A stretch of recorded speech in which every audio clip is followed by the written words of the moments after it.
Okay, seventh chapter हमें देखना था social sector benefits that empower.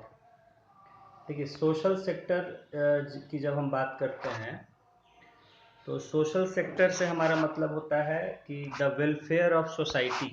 Okay, किस तरह से समाज का कल्याण किया जा सकता है, यानी उनकी जो भी दिक्कतें हैं, ज़रूरतें हैं, उनको पूरा किया जा सकता है।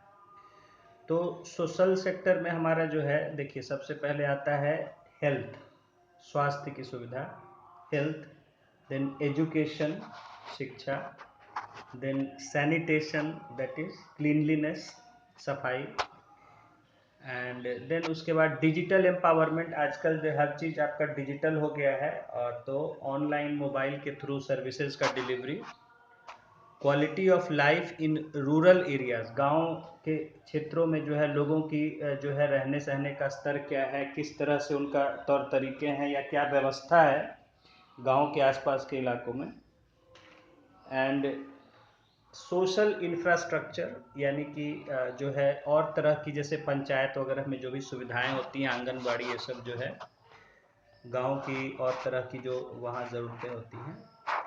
तो ये हमारा सोशल सेक्टर से मतलब ये होता है। बेसिकली इसमें इंश्योरेंस भी आ जाता है, अगर शहरी क्षेत्र की बात करें तो एक इंश्योरेंस भी इसमें जो है आ जाता है।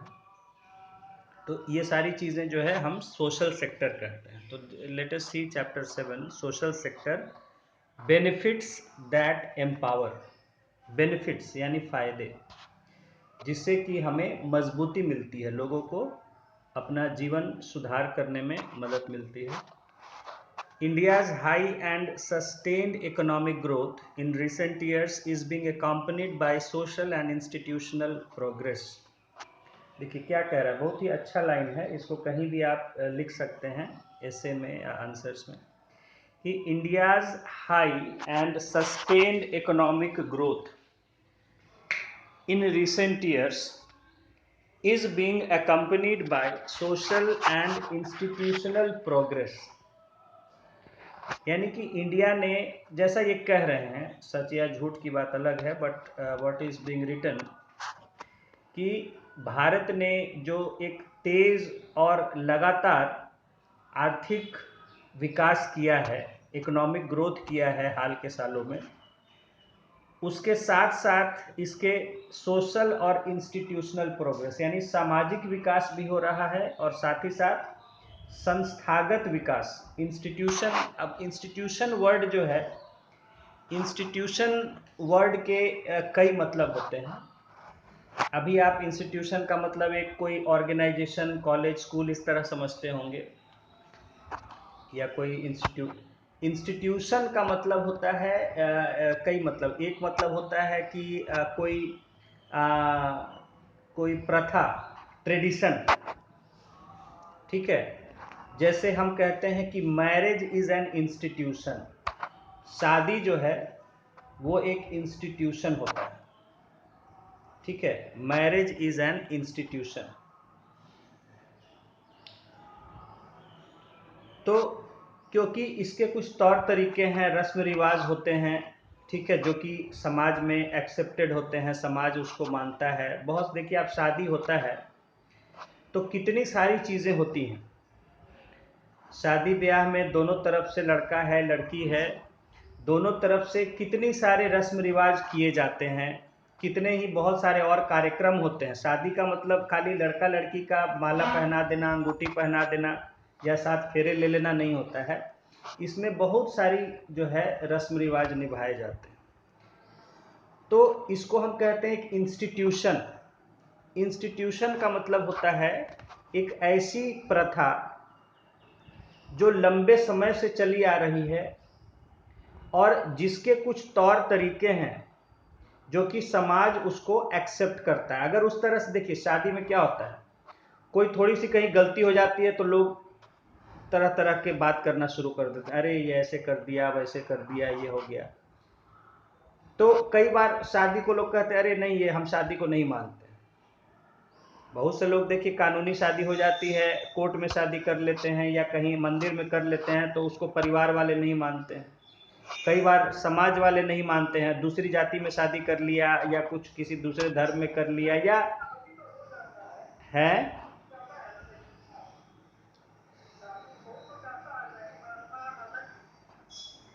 नहीं तो देखिए, यही मैं समझा रहा हूं कि शादी हो जाना ही एक बात नहीं होती है।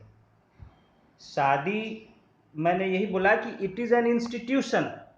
वो तभी वैलिड माना जाएगा जब समाज उसको मान्यता देगा। इफ अगर समाज मान्यता नहीं देता है, परिवार मान्यता नहीं देता है, तो वो शादी नहीं होती है। या अगर कानून उसको मान्यता नहीं देता है, तो कई तरह हैं इसमें। कानूनी एक लीगल वैलिडिटी भी है, जैसे एज एक फिक्स कर दिया गया। तो आज के डेट में अगर आप लीगल मैरिजेबल एज जो है, जो कि 18 और 21 है, उससे कम उम्र की अगर किसी की शादी हो जाती भी है, अगर देखिए पूरे रस्म रिवाज से भी हो जाएगी, सब हो जाएगी, लेकिन वो लीगली वैलिड नहीं होगा। They will not be accepted as husband and wife because they are not of marriageable age. शादी हो जाएगी, सब हो जाएगी, लेकिन कानूनी रूप से वो हस्बैंड वाइफ नहीं माने जाएंगे। और अगर कोई भी इस तरह का कानूनी मामला होगा तो वहां वो they will not be treated as husband and wife, क्योंकि उनकी लीगल मैरिजेबल एज ही नहीं है। आवाज धीमी आ रही है अभिषेक, थोड़ा तेज बोलो।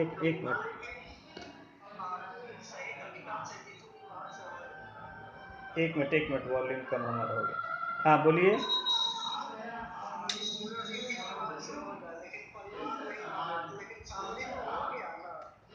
देख देखिए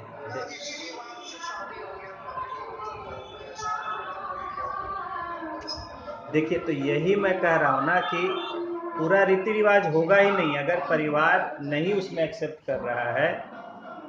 कैसे हो जाएगा पूरा रीति रिवाज? कन्यादान कैसे होगा? कौन करेगा कन्यादान जब माँ बाप नहीं एग्री है? तो देखिए इसमें देखिए, मैं यही बता रहा हूं, समझिए चीजों को। बाकी से क्या मतलब है? कन्यादान माँ बाप ही करते हैं, और माँ बाप नहीं है इसका मतलब उसका सही कन्यादान करने को कोई कर दे तो वो थोड़े कोई चीज है। ठीक है, देखिए यही मैं इसीलिए समझा रहा हूं ना कि देखिए, तो यही मैं, मालूम ही नहीं। देखिए जो कि कन्यादान है कि जो अपनी बेटी को दूसरे को सौंपता है वही कन्यादान है।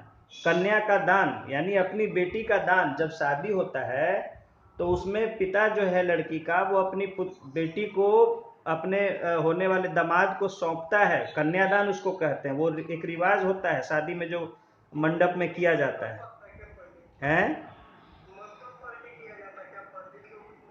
हाँ, सब कुछ होता है उसमें, सब कुछ होता है। हाँ हाँ, अरे तो बिना कन्यादान के शादी होता ही नहीं है। शादी का मतलब ही होता है कन्यादान। अगर बाकी कुछ भी नहीं हुआ तो केवल कन्यादान होने से खाली शादी हो जाता है। समझ गए? बाकी चीजें तो खाली मतलब वो अपने सुविधा के लिए करते हैं लोग, बहुत सारी चीजें हैं। वो सब बाकी चीजें मैं बता रहा हूं ना कि वो सब बाकी अननेसेसरी, वो मतलब कि इसका ये, हाँ, फालतू चीजें हैं। मतलब कि ठीक है, अननेसेसरी चीजें हैं, जरूरी चीजें नहीं है। किया जाता है, ठीक है, बहुत तरह का लोग को हो जाता है, ये कराइए वो कराइए, लेकिन जो बेसिक है दैट इज कन्यादान, जिसको कि पानी ग्रहण भी कहते हैं। और लोकल लैंग्वेज में जो भी कहते होंगे अपना अपना जगह। जब हाथ में पिता अपने पुत्री के लड़के का हाथ रखता है और उसको सौंप दिया कि आज से ये तुम्हारी पत्नी हुई, वही होता है कन्यादान और वही होता है शादी। बाकी ये सब समय के साथ नए नए शुरू हो गए तौर तरीके की, जयमाला हो रहा है तो ये हो रहा है तो वो हो रहा है, तो रात भर कुछ कुछ हो रहा है, शादी ब्याह, वो सब चीजें जो है वो एडिशन है। But main it is that the father he वो मतलब कि सबमिट करता है his daughter to the groom, वही कन्यादान। तो मेन तो कन्यादान ही है। शादी का मतलब है कन्यादान, कि उसने अपनी पुत्री को सौंपा। तो बहुत सारे देखिए इसमें मैरिज जो है इसमें बहुत से रीति रिवाज होते हैं, तौर तरीके होते हैं, हर जगह के अपने अपने तौर तरीके होते हैं, ठीक है। तो जो आप देखते हैं कि कई दिन शादी चलता है, बहुत सारे रस्म रिवाज उसके साथ और भी होता है, क्योंकि तो ये over the period of time, लंबे समय से जो है इनको समाज एक्सेप्ट करता आ रहा है, उसके कुछ तय किए गए हैं कि हाँ ऐसे ऐसे किया जाएगा, तभी वो शादी जो है वैलिड। और देखिए आपको सिंदूर पड़ता है कि लड़का सिंदूर देता है, जब सिंदूर दे दिया तो माना जाता है कि हाँ शादी हुई, तब तक सिंदूर नहीं दिया है तब तक इनकम्प्लीट, मतलब धार्मिक तरीके से। और उसके बाद फिर जो है कि आपको जो है बहुत सारी चीजें होती हैं इसमें, तो उसको हम कहते हैं institution. Marriage is an institution, family is an institution, ठीक है। फैमिली, परिवार भी एक इंस्टीट्यूशन होता है, उसके भी तौर तरीके हैं कि बच्चों को कैसे करना है, पत्नी को कैसे करना है, भाई बहन को कैसे करना है, सब। तो ये सोशियोलॉजी में आपको ये स्टडी किया जाता है, एक एक चैप्टर हैं, मैरिज, फैमिली, किनशिप, रिश्तेदारी भी वहां पढ़ा जाता है, कैसे रिश्तेदारी होता है, किसको रिश्तेदार कहा जाता है। तो इंस्टीट्यूशन है, ये सोशियोलॉजी के बुक्स में होता है। हाँ हाँ, समाज शास्त्र, जिसमें हम सोसाइटी के बारे में पढ़ते हैं, समाज और उसके तौर तरीके हम पढ़ते हैं सोशियोलॉजी में। तो ये मैं आपको इसलिए बता पा रहा हूँ क्योंकि मैंने सोशियोलॉजी भी पढ़ा है, इसलिए बता पा रहा हूँ, ऐसे हर कोई नहीं बता पाएगा इन बातों को। तो कहने का मतलब है कि इंस्टीट्यूशन जब हम वर्ड कहते हैं, it means a long established tradition. जैसे आज देखिए, आज पार्लियामेंट में राहुल गांधी ने, मतलब इधर लगातार बीजेपी गवर्नमेंट या नरेंद्र मोदी के खिलाफ कहते आ रहे हैं कि they are subverting democratic institutions. ये स्टेटमेंट यूज किया कई बार उन्होंने कि द बीजेपी और Narendra Modi they are subverting democratic institutions, यानी कि जो लंबे समय से हमारे यहाँ के डेमोक्रेसी के जो ट्रेडिशंस चले आ रहे थे उनको ये लोग सब तहस नहस कर दिए। जैसे हमारे इंस्टीट्यूशन थे, election commission, vigilance commission, CBI, parliament, Lok Sabha, ठीक है, सुप्रीम कोर्ट्स, तो ये सब को इन्होंने, गवर्नर, पोस्ट ऑफ गवर्नर, इन सब को इन लोगों ने बहुत ज्यादा ही मैनिपुलेट कर दिया है, ठीक है। आज क्या हाल है आपको मैंने बताया कि आज कहीं कोई भाजपा सरकार को बोलने वाला नहीं है, टोकने वाला नहीं है, क्योंकि जो भी सरकार को बोलने वाले थे उन सबको तो इन्होंने अपने उसमें ले लिया। आरबीआई को भी अपने कंट्रोल में ले लिया। आरबीआई इकोनॉमिक हालत देखता था, आप कौन है बोलने वाला? आप देश को कहाँ ले जा रहे हैं, पताल में ले जा रहे हैं, ये देखने वाला, बोलने वाला कौन है? पहले आरबीआई था, बोलता था सरकार को कि अरे आप इकोनॉमी को ठीक से नहीं ले जा रहे हैं, वो जनता को बताता था कि देखिए ये इकोनॉमी को चौपट कर रहे हैं। आज कौन बोलने वाला है? आरबीआई को भी इन्होंने खत्म कर दिया, उसका भी पावर अपने में मिला लिया। तो आज ये देश को कहाँ ले जा रहे हैं ये बताने वाला कोई नहीं। वहां समझिए कि कांग्रेस के समय तो ऐसा था कि लोकपाल का लाया गया, आज तो लोकपाल को लोग भूल ही गए हैं कि कौन था लोकपाल, नहीं था। कांग्रेस के समय यह था कि एक लोकपाल बिल लाया गया, लोकपाल को बनाने की कल्पना की गई, जो कि प्रधानमंत्री को भी डांट सकता था कि आप ये गलत कदम उठा रहे हैं, गलत फैसला कर रहे हैं। और इतने साल, 25, 30, 40 सालों से लोकपाल की बहस चल रही थी, लेकिन लोग लोकपाल को अब नहीं बनाना चाह रहे थे, क्योंकि ऐसा हो जाता है कि एक तरफ प्रधानमंत्री और एक तरफ लोकपाल है, जो कि प्रधानमंत्री की भी शिकायत सुन सकता था। आप प्रधानमंत्री के बारे में भी उसको शिकायत कर सकते थे। तो सबको डर था कि अरे भाई एक तो चुनाव जीत के प्रधानमंत्री बनता है और एक ये लोकपाल हो जाएगा जिसके पास इतना पावर हो जाएगा। तो कांग्रेस के समय तो ऐसा भी पोस्ट क्रिएट करने की बात हो रही थी। और आज देखिए क्या हाल है कि लोकपाल तो छोड़िए, जो पहले थे उनको भी जो है निकम्मा कर दिया है। जितने भी थे,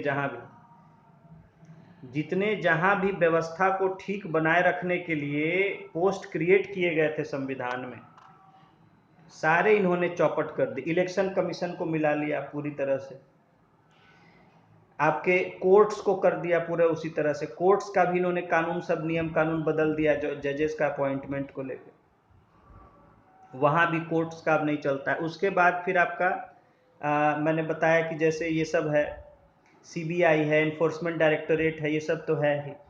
उसके बाद आपका जो आरबीआई, बताइए, देश का इतना बड़ा संस्था होता था जो देश का इकोनॉमी पर नजर रखता था, उसको चौपट कर दिया। उसके बाद जितने भी, जहां भी छोटे बड़े हर तरह के, लोकसभा का स्पीकर वैसा ही ओम बिरला जो बना हुआ है, लगता है मतलब पहली बार कलंकित मैं फील कर रहा हूं। ऐसा कोई नहीं आया था इतना घटिया जैसा ही भाजपा ने बना दिया है ओम बिरला।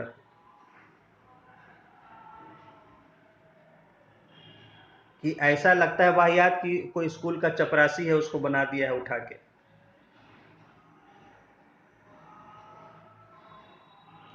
तो मतलब ये नहीं कि मैं उसके कोई मतलब उसके रूप रंगत पे कह रहा हूं, मतलब सोच पर होती है, तौर तरीकों पर होती है।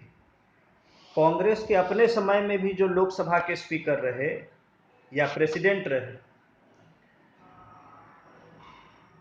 प्रणब मुखर्जी को प्रेसिडेंट बना दिया। प्रणब मुखर्जी शुरू से ही इस चीज के लिए बदनाम थे कि वो सभी की बात सुनते थे।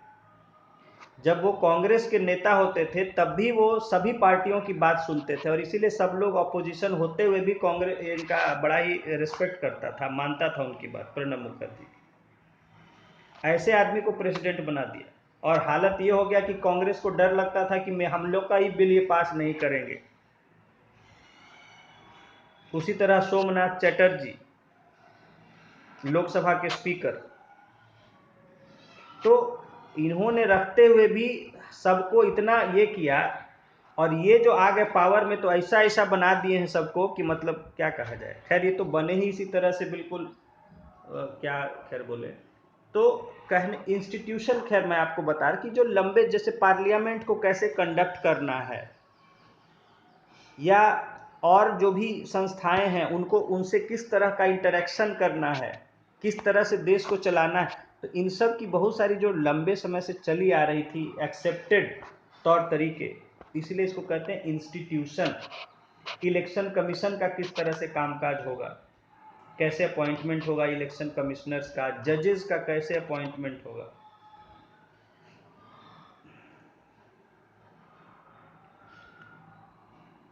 तो ये जो लॉन्ग एस्टैब्लिश्ड ट्रेडिशंस, तौर तरीके थे, इनको हम कहते हैं इंस्टीट्यूशन। तो इसी तरह मैंने कहा कि जैसे मैरिज इज अ इंस्टीट्यूशन, कुछ तौर तरीका है, कैसे होगा, क्या होगा, हर चीज का है। पति पत्नी के साथ कैसा व्यवहार करेगा, पत्नी पति के साथ कैसा व्यवहार करेगी, सास ससुर और परिवार के लोगों के साथ कैसा व्यवहार करेगी, वो लोग कैसा व्यवहार करेंगे, शादी में बहुत सारे रस्म रिवाज क्या क्या होंगे, नहीं होंगे। बहुत सारे तौर तरीके हैं जो बहुत सालों से चले आ रहे हैं और लोग उनको एक स्टैंडर्ड एक्सेप्ट करते हैं। देखिए शादी में छोटा छोटा सा भूल हो, कुछ इधर उधर होता है तो लोग नाराज हो जाते हैं। अच्छा दे दो यही हम खा लें। तो उसमें थोड़ा थोड़ा सा जो है इधर उधर होता है तो लोग जो है नाराज हो जाते हैं, या पंडित नाराज हो जाते हैं, या जो भी लोग होते हैं कि नहीं भाई ये कौन सा तौर तरीका है, ऐसे तो हमने नहीं देखा कभी। तो उन्हीं तौर तरीकों के आधार पर समाज में उस शादी को वैलिडिटी मिलती है, रिस्पेक्ट मिलता है। ठीक है, और उसी हिसाब से उस परिवार को भी रिस्पेक्ट मिलता है समाज में।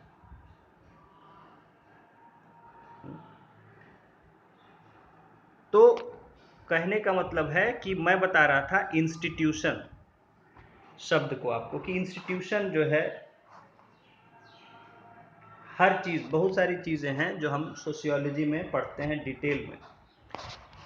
तो खैर चलिए, यहाँ हम कह रहे थे कि यहाँ कह रहा था कि देखिए, India's high and sustained economic growth in recent years is being accompanied by social and institutional progress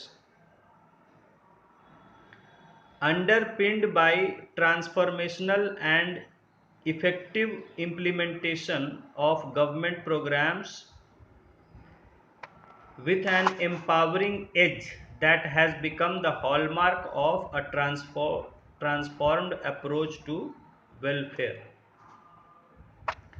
कहने का इनका मतलब है कि, एक मिनट,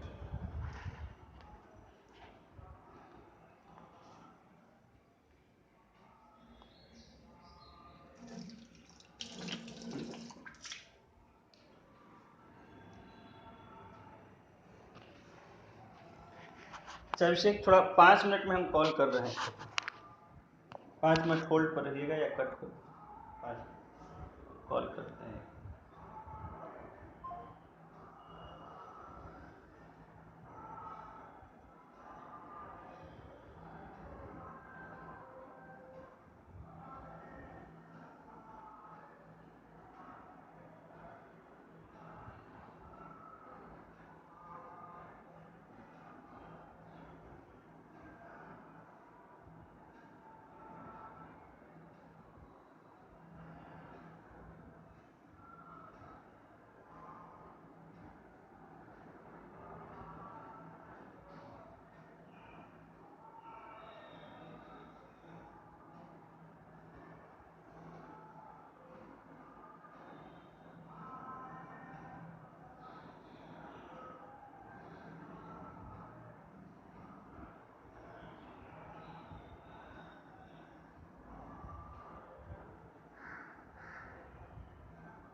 हाँ okay.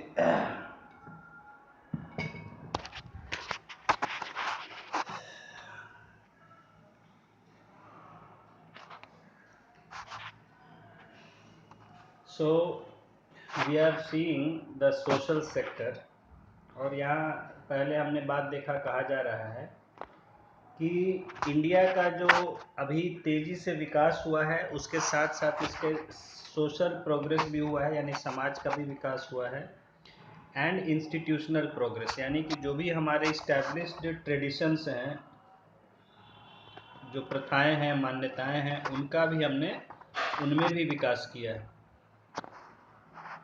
अंडरपिन्ड by transformational and effective implementation of government programmes, कहा है कि जिसके कारण क्या रहा है, इसका कारण रहा है कि जो गवर्नमेंट के प्रोग्राम्स, जो गवर्नमेंट की योजनाएं रही हैं, उनको बहुत अच्छे ढंग से लागू किया गया है और उन्होंने बदलाव लाया है समाज में।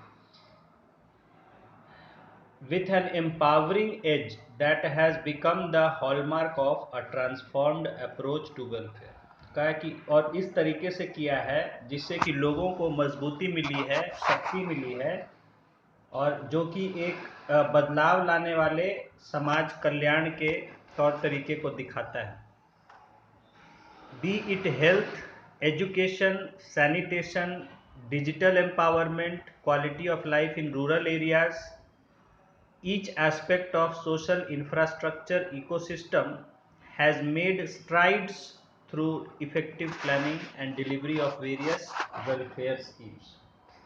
तो ये कह रहे हैं कि चाहे हम स्वास्थ्य की बात करें, शिक्षा की बात करें, साफ सफाई की बात करें, डिजिटल एम्पावरमेंट यानी कि डिजिटल सर्विसेज को हमने इम्प्रूव किया है, चाहे गांव के क्षेत्रों में लोगों के जीवन की बात हो, तो समाज के हर तरह के पहलू को हमने जो है सही तरीके से प्लानिंग करके, और जो कल्याणकारी योजनाएं हैं, सरकार की कल्याण करने वाली योजनाएं हैं, उनके जो है लागू करने से ये सब हो पाया है। चलिए बातें बनाते हैं, खाली हम लोग को इस सब से, कहानी से क्या मतलब है। अब ये कह रहे हैं कि इंडिया इज, पैराग्राफ 7.1 आ गया, India is on the path to scaling the next level of development ladder to a developed India step by 2047, यानी 2047 तक हमें विकसित भारत बनना है।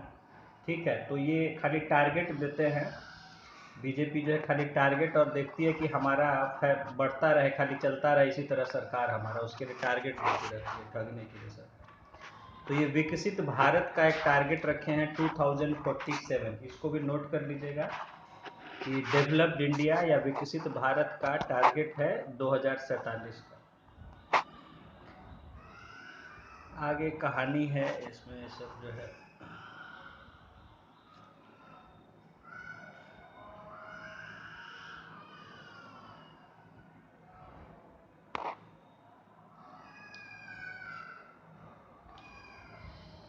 बाकी इसमें दिया है कुछ कुछ, जैसे टेबल जो है टेबल 7.1, तो इसमें अलग अलग सेक्टर्स में कितना खर्च सरकार ने कब कब किया है, ये सब जो है दिखा रहे हैं। ये सब आपको एग्जाम में तो आएगा नहीं।